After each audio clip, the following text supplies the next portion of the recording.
야구 시즌은 끝났는데 열기는 여전히 뜨겁죠. 이번 시즌 KBO엔 관중 신기록이 쏟아지고 여러 야구 예능들도 큰 사랑을 받고 있습니다. 게다가 내년 봄 WBC를 대비한 국가대표 평가전까지 이어지면서 진짜 야구의 2차 시즌이 열린 기분입니다.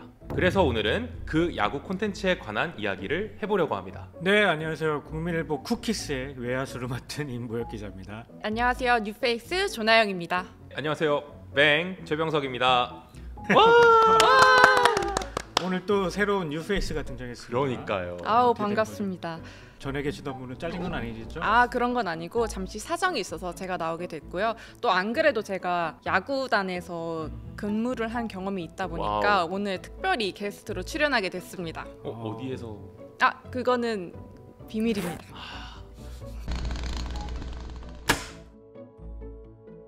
자, 야구는 정말 매력적인 스포츠인 것 같아요. 이제 공 하나 던지는 듯 2초도 안 걸려요.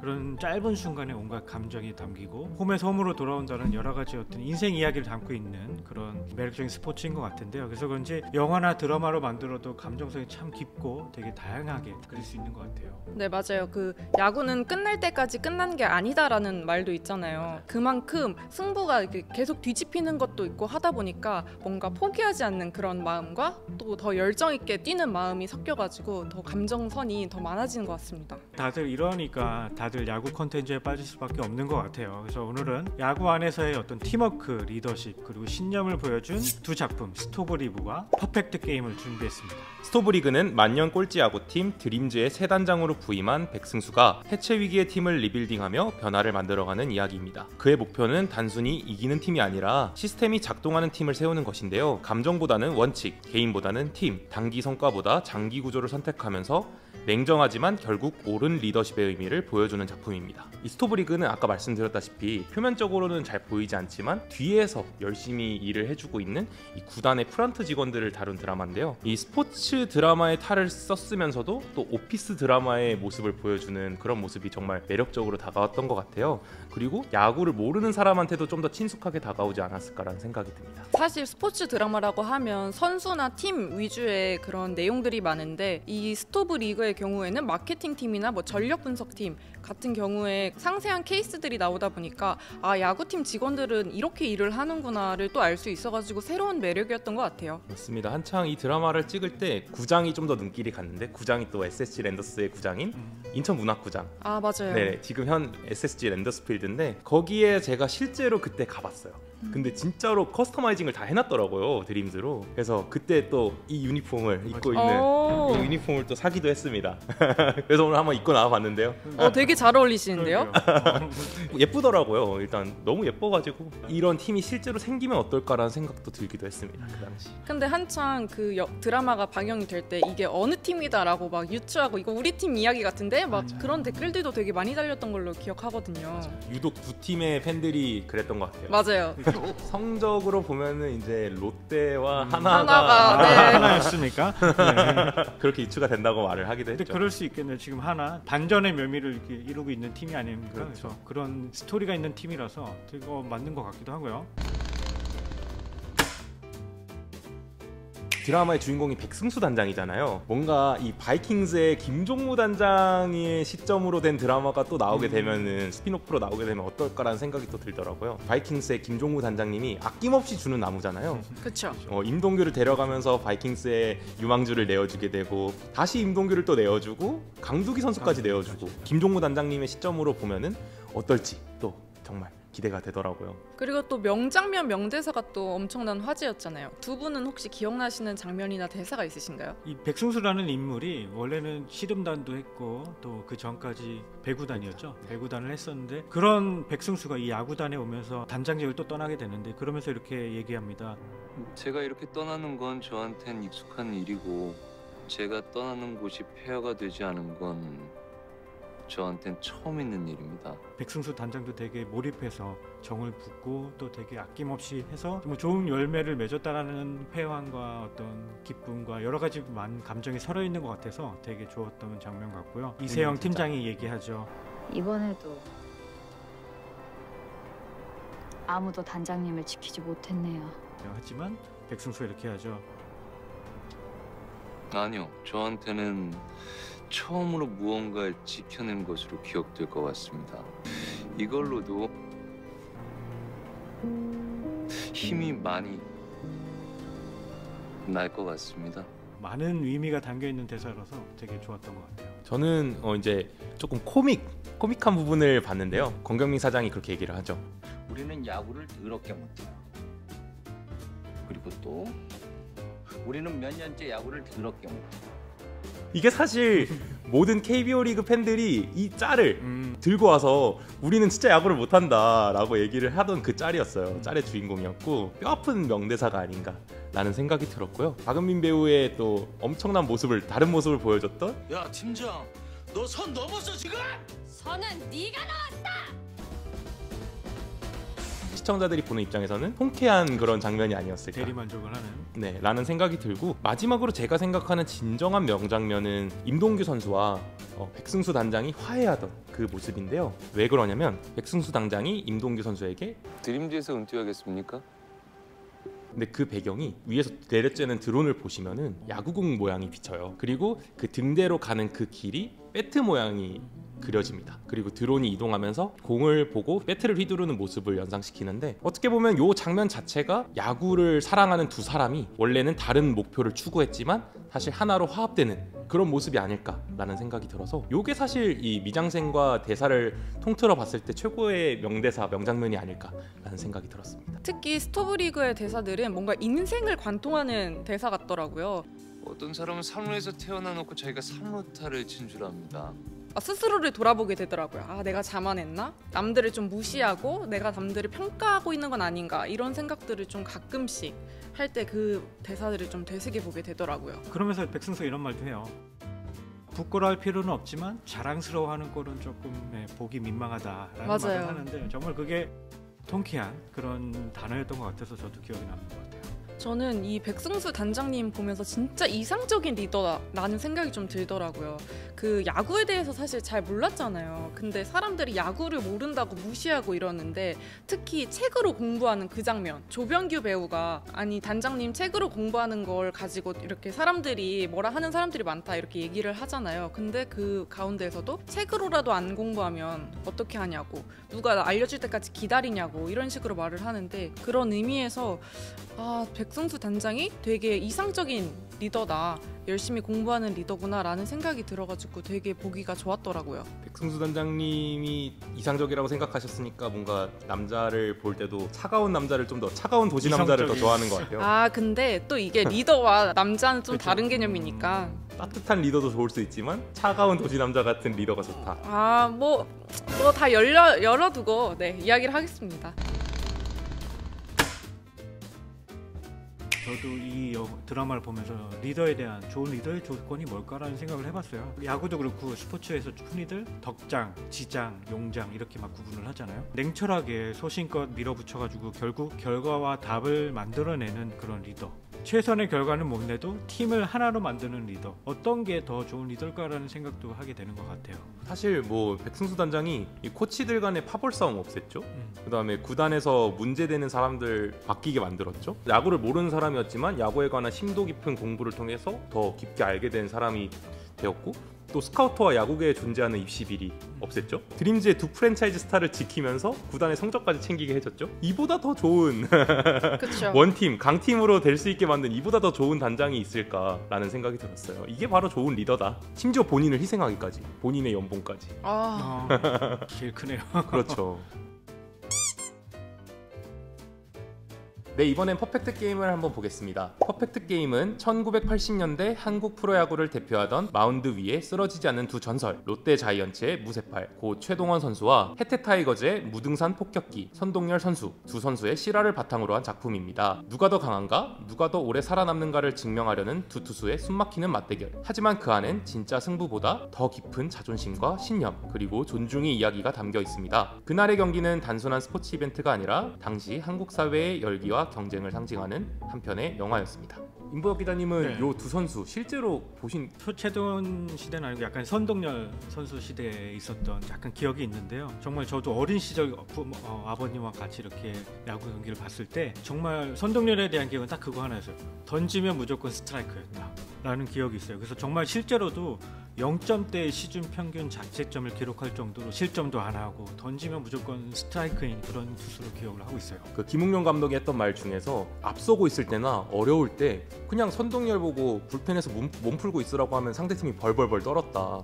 그래서 못 쳤다라는 얘기가 있었거든요. 그리고 그 선동열 선수가 진짜 대단한 게 일단 선동열 선수가 있었을 때 해태 타이거즈가 6번의 우승을 했고요. 무등산 폭격기라는 별명을 괜히 가진 게 아니더라고요. 그렇죠. 진짜 얼마나 공이 빠르고 셌으면 무등산 폭격기라는 별명이 붙었을까 그런 생각이 들더라고요. 그리고 KBO 최초로 이제 해외로 진출을 한 선수라고 합니다.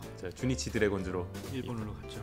그야말로 그의 성 선을 따라서 타이거즈 구단의 선 태양이 아니었을까라는 생각도 드네. 근데 타이거즈 역사를 잘 아시는 거 보니까 혹시 타이거즈에서 그러게요.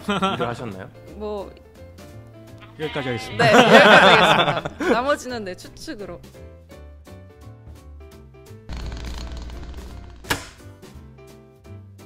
사실 이 최동원 선수, 고 최동원 선수는 일단 롯데자이언츠라는 한 구단에서 그의 번호 11번이 영구 결번으로 지정되었고 가장 유명한 또 그의 말, 한번 해봅시다 라고 하는 말이 있죠. 그렇죠. 그때 강병철 감독이 최동원 선수를 쓸 수밖에 없었던 그 상황에 최동원 선수가 뭐 한치의 고민도 없이 한번 해보십시다 하면서 그래도 나가겠다 라고 하는 모습이 또 엄청 멋있었어요. 그래서 그의 별명이 또 무쇠팔이지 않았나 라는 생각이 들었고요. 그리고 또 한국 시리즈에서 4승 1패라는 이 어마무시한 성적을 냈어요. 혼자서 4승을 했죠. 그렇죠. 정말 대단한. 네. 한국 시리즈가 4승하면 이기는 건데 혼자서 4승을 다 했어요. 그러니까요. 그리고 우승을 하고 MVP로 선정이 되고 그가 남긴 인터뷰가 자고 싶어요. 다른 거 없다. 자고 싶다 그냥 라는 얘기를 하는 거 보고 또 뭉클하기도 하고 그랬습니다. 네, 이 대단한 두 투수는요 사실 KBO 리그 역사상 가장 큰 라이벌리가 아닐까 싶어요. 이 출신 지역도 경상도와 전라도로 다르고 대학교도 연세대와 고려대입니다. 그리고 롯데와 해태 모기업도 사실 이 제과 라이벌이죠. 그리고 종교도 서로 달라요. 맞아요. 그러면서 이 두 사람이 사실상 가장 대표적인 KBO의 라이벌이지 않나 싶은데 이분들이 선발 투수로서는 3번 만났습니다. 1987년 5월 16일에 열린 세 번째 맞대결에서 최동원이 15이닝 209구를 던졌고 선동열이 15이닝 232구를 던지면서 둘 다 완투를 기록했고 결과는 무승부로 끝나게 됐습니다. 이 경기 내용이 퍼펙트 게임으로 그렇죠. 진행이 된 건데요. 선발로 만난 맞대결에서는 총 1승 1무 1패로 승자도 패자도 없는 그런 모습을 보였고 그야말로 1승은 승자의 기쁨이고 1패는 패자의 아픔이고 1무는 뭔가 모두가 느낀 그 감동이 아닐까라는 생각이 들었습니다. 그리고 영화에서 그런 이야기를 하잖아요. 1류와 3류, 워크의식이라고 말을 하죠.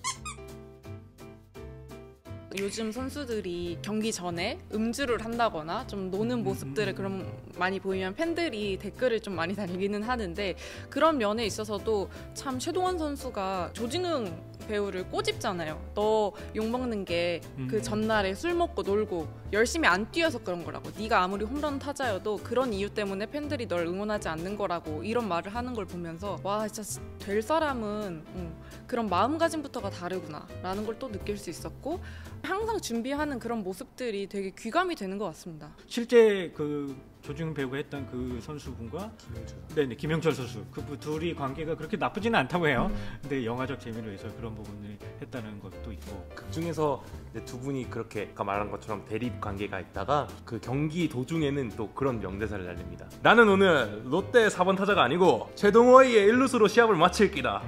니네 우짜낀데! 라고 하거든요. 살아있네. 그런 것처럼 뭔가 어떻게 보면은 최동원의 일루수로 시합을 뛴다는 것 자체가 최동원 선수에 대한 존경심, 애정 그런 어린 대사가 아닌가라는 생각이 들었어요. 그리고 또 이 영화에서는 되게 명장면도 많이 나와요. 어떻게 보면 손가락에 접착제를 바르면서까지 투구를 하잖아요. 어떻게 보면은 정말 피나는 연습을 했다라는 걸 보여주는 장면인데 비현실적이라고 그래요. 정말 실제 투수들은 이 티눈 하나도 나면 안 되는 정도로 정말 손을 잘 관리해야 된다고 하는데 그런 장면이 장면이 어떻게 보면 더 영화적 요소로서 극대화돼가지고 더 몰입할 수 있었던 것 같고, 최동원의 어깨 수술 받았던 어깨 수술 자국도 많이 있는데 실제로는 그 최동원 선수의 그 수술 자국이라는 게 보여진 적은 없다고 하더라고요. 그 정도면 은퇴해야 된다고 하더라고요. 그래서 하지만 정말 영화적, 드라마적, 연출적 요소를 위해서 이렇게 삽입을 했는데 그런 면이 더 어떻게 보면 관객들에게 몰입을 줬던 장면인 것 같아요. 맞아요. 거의 팔을 갈아 끼운 느낌으로 그 칠밥 자국이 있었어요. 예. 그리고 선동열 선수도 진짜 그 본드 붙이는 거 보면서 와 저렇게까지 해야 한다고 싶긴 하더라고요. 근데 무엇보다도 선동열 선수와 양동근 배우의 이미지가 사실 너무 비슷해가지고 좀 깜짝 놀랐어요. 네. 맞아요. 그리고 폼도 되게 비슷했어요. 맞아요. 이게 선동열 선수가 약간 낮게 던지는 폼이 있는데 양동근 배우가 그걸 정말 잘 캐치해서 했더라고요. 그니까요. 네, 그리고 또 이 영화가 좀 그래도 초보도, 야구 초보도 즐길 수 있었던 게 최정원 배우가 맡은 야구 초짜 기자, 정말 기자지만 야구에 대해서는 잘 모르는 그런 역할로 나오는데, 이 김서영 기자의 성장 스토리이기도 해요. 그래서 처음에는 야구자도 몰랐지만 정말 거기에 빠져들게 되면서 점점 야구의 매력을 알게 되는 그런 역할을 하는데, 또 한편으로는 그를 통해서 야구를 잘 모르는 사람들에게 설명을 해주죠.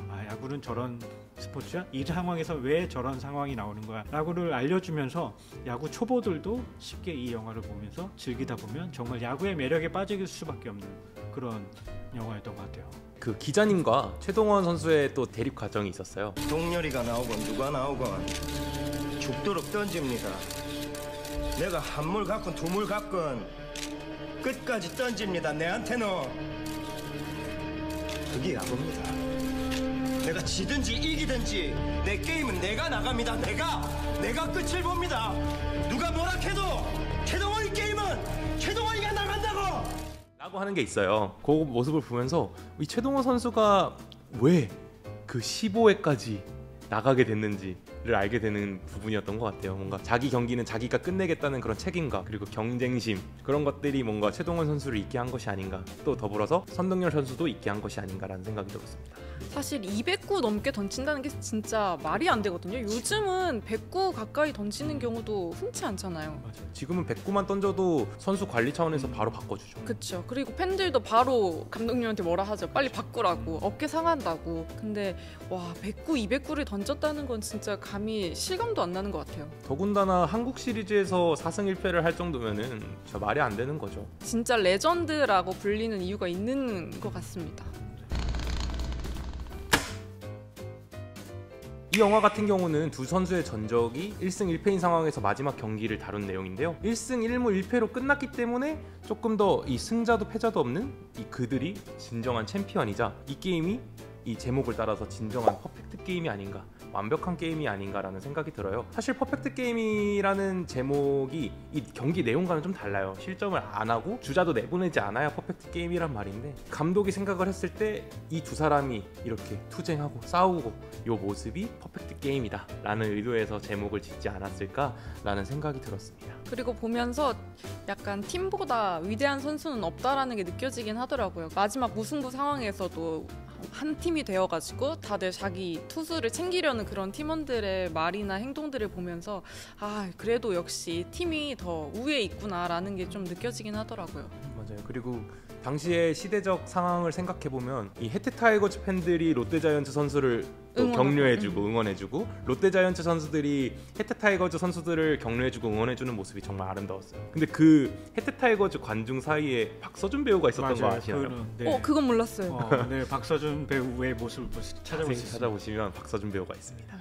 또 이 두 컨텐츠는 속에서는 기독교적 포인트도 한번 잡아보고 싶은데요. 특히 야구라는 이 스포츠가 홈을 떠나서 홈으로 돌아오는 그런 경기 아닙니까? 그런 면에서 어떻게 보면 순례자의 여정을 그리고 있는 것 같아요. 하나님께서 떠났지만 다시 하나님께로 돌아오는 그런 순례자처럼 그런 인생이 담겨 있는 것 같기도 하고요. 야구에는 특히 이 희생 번트라는 게 있지 않습니까? 나를 희생시켜서 팀을 살리는 그런 희생 번트의 존재라든지, 3할만 성공해도 정말 대타자라고 인정을 받는데, 정말 3할이면 10번 중에 3번밖에 못 치는 거거든요. 어떻게 보면은 세상적으로는 통계로는 정말 낮은 확률이지만 그것만으로도 인정받는 건데, 단순히 꼭 실패가 더 많다고 해서 그 실패한 인생을 칠 수 있느냐, 그게 아니라 정말 3할만 해도 인정받는 야구처럼 우리의 중요한 건 그 실패가 중요한 게 아니라 그걸 딛고 일어서는 그런 점에 있다라는 게 아닌가라는 생각에서 성경 말씀에도 위인은 7번 넘어져도 다시 일어난다라는 말이 있는 것처럼 그 안에 많은 인생이라든지 어떤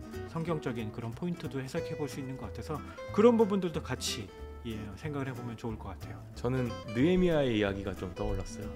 뭐냐면 이제 느헤미야가 예루살렘 성벽이 이제 무너졌다는 소식을 듣고 바벨론 땅에서 이제 왕의 신임을 얻어서 다시 돌아오는데요. 그때 이제 성벽을 재건하는 도중에 여러 많은 이 주변에 방해들이 있었어요. 그런 것들이 있었는데 느헤미야는 뭔가 체계적인 계획이나 강력한 실행력으로 이 성벽 재건을 이끌었어요. 그런 모습을 보면서 뭔가 백승수 단장이 오버래핑 되면서 냉철하고 단호하지만 이 비합리적인 조직을 또 구조조정하고 이끌어가는 이 모습이 어우러지더라고요. 그런 모습을 보면서 개인의 안위보다 공동체를 우선하는 모습과 그리고 겉으로 냉정하지만 속으로는 울며 기도하는 그런 리더의 모습, 이런 것들이 또 비슷하다고 느껴졌습니다. 또 이렇게 야구 얘기해서 너무 재밌었는데 마지막으로 한 줄 평이랑 별점도 남겨볼까요? 저는 별점은 4.5점 주고 싶습니다. 그리고 한 줄 평으로는 중요한 건 꺾이지 않는 말, 요즘 유행한 말이죠, 중꺾말. 그 말이 다 농축된 그 두 편의 콘텐츠인 것 같아요. 또 야구에 입덕하게 만드는 스포츠 드라마가 아닌가. 그리고 야구 팬에게는 승부 이면의 또 다른 세계에 대한 재미를 보여줬고 과거 야구 문화라든지 그런 인물을 추억으로 회상하는 점에서 즐겁게 볼 수 있는 작품인 거 아닌가 생각해요. 저는 이렇게 끝내고 싶어요. 인생도 야구처럼 9회 말 투아웃부터 라는 말로 끝나겠습니다. 그리고 별점은 저는 4점 주겠습니다. 저도 한 5점 만점에 4점 드리고 싶고요. 사실 좀 겹쳤는데 제 한 줄 평은 인생의 축소판이라는 말을 하고 싶었어요. 왜냐면 야구가 그 약속의 8회, 9회 말 투아웃부터 이런 밈이나 용어들이 되게 많거든요. 그 정도로 끝날 때까지 정말 포기할 수 없는 게 야구라서 인생도 이런 마음을 가지고 살아야 되지 않을까라는 생각이 들더라고요. 그래서 야구에 이제 입문하시는 분들, 그리고 야구에 좀 재미를 느꼈다 하시는 분들이 꼭 봤으면 좋겠습니다. 네, 이렇게 오늘 작품은 사랑도, 10년도, 그리고 팀워크도 모두 담겨 있었던 작품이었는데요. 어떻게 보면 우리 인생도 이렇게 따뜻한 시즌이 계속 이어졌으면 좋겠습니다. 다음 주엔 더 재미있고 더 뜨거운 이야기로 돌아오겠습니다. 감사합니다. 감사합니다.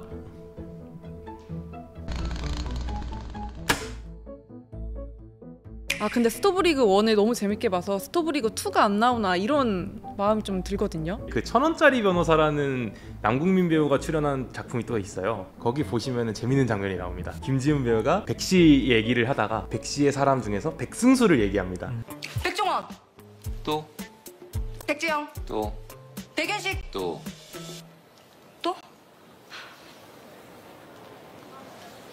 백승수. 백승수가 있었구나. 스토브리그 봤어요? 당연하죠. 되게 재밌었는데 왜 시즌 2 안 나오나 몰라? 변호사님도 몰라요? 몰라요. 남궁민 배우가 뜸을 들이다가 몰라요 이러고 가버립니다. 이런 모습이 정말 재밌었던 것 같아요. 이게 배우도 기다리는 스토브리그 시즌2 이게 빨리 좀 나왔으면 좋겠어요. 저도 스토브리그2 꼭 나왔으면 좋겠습니다. 다음에는 다른 종목으로. 그래도 야구 나왔으면 좋겠어요.